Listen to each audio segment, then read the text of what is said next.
Feelings of love are not doomed to erase, but stay alive as anecdotes. Often I get asked whether or not I am angry over our love breakup, but the more I sought, the more I found the reasons not to be vexed, for I have been the beneficiary of some of life's most precious gifts.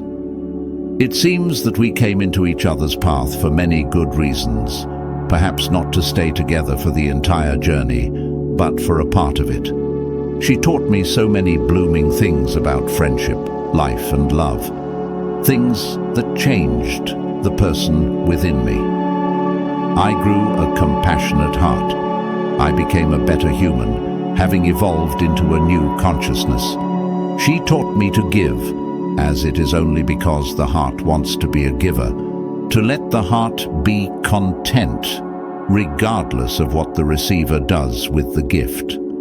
I learnt that love is not just lip service, but is backed up by our actions, and gestures include thoughts created by the eyes of the mind and soul.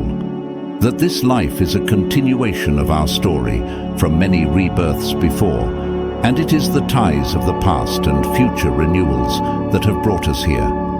As our souls disrobe themselves open to the transfer of our net karmas, and feelings of love are not doomed to erase, but stay alive as anecdotes.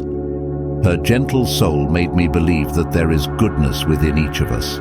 We just have to make an effort to believe in love, a persistent endeavor to bring compassion out of us, to find a way to unleash that goodness.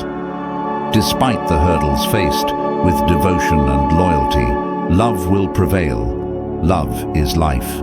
It is the purification of the heart and the flowering of our soul. She made me realize the brevity of life. There is hardly a reason for fights. Finally, all material things are taken away, and all wrongs are made right, that all accumulations are borrowed possessions that must be given back. In the end, as we become one with the earth again, all things tally to zero. There is no purpose for getting angry. We must pledge our time to be nice. And so, I will let my heart enjoy the peace and love as life comes and go and come. A repetition, a constant recycling of the old with the new. I will age gracefully, give up things and people who choose to move on. We are separate strings of the lute, but the music of love is the same. We do not need to be angry, for that is how the universe wants life to be. And feelings of love are not doomed to erase, but stay alive as anecdotes. Often I get asked whether or not I am angry over our breakup, but the more I sought, the more I found the reasons not to be vexed. For I have been the beneficiary of some of life's most treasured gifts. It seems that we came into each other's path for many good reasons, perhaps not to stay together for the entire journey, but for a part of it. And feelings of love are not doomed to erase, but stay alive as anecdotes.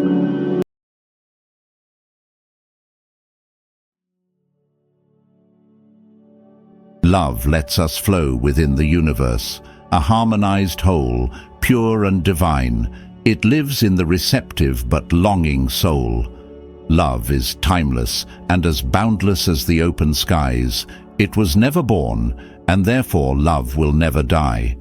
But along the winding way, along the journey of life's enactment, our pliable thoughts break the love down into fragments and generate feelings of greed, fear, pain, and dissatisfaction. Each a different perspective, and in the march of time, love's essence fills us up, then empties like it is a crime, and the only true love exists, only as thoughts in our minds. Love's tincture seeps into our desirous hearts, but we were fools to allow our ruminating thoughts push us further apart. We climbed together with our eager hearts pounding through the wretchedness of life's steepest mountains, but even as we reach its peak, it is just a matter of time before we misstep, stumble, and lose our fragile minds.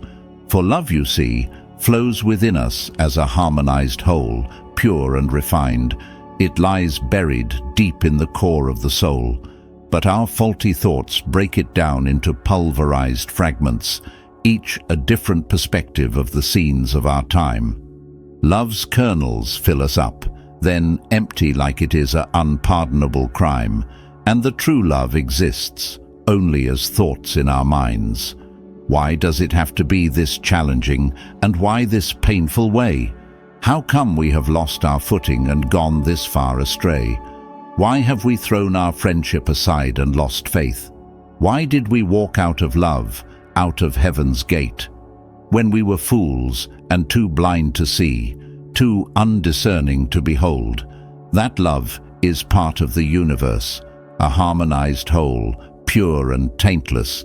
It is part and parcel of the living soul. Love wants or demands nothing, for it lacks nothing. It seeks not to receive, but give its all to its offspring. It has been with us from the start, as boundless as the sky, you see. Love was never born, and it will never die.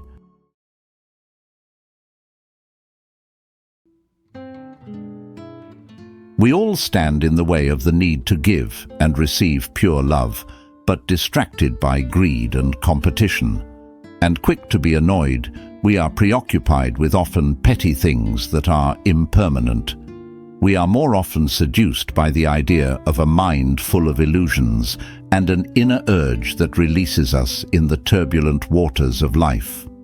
On our journey to nowhere, we fail to recognize or even condone that we are imprisoned in a body and ego that is barely ours to own, which the universe painted in colors of black, white, yellow, and brown.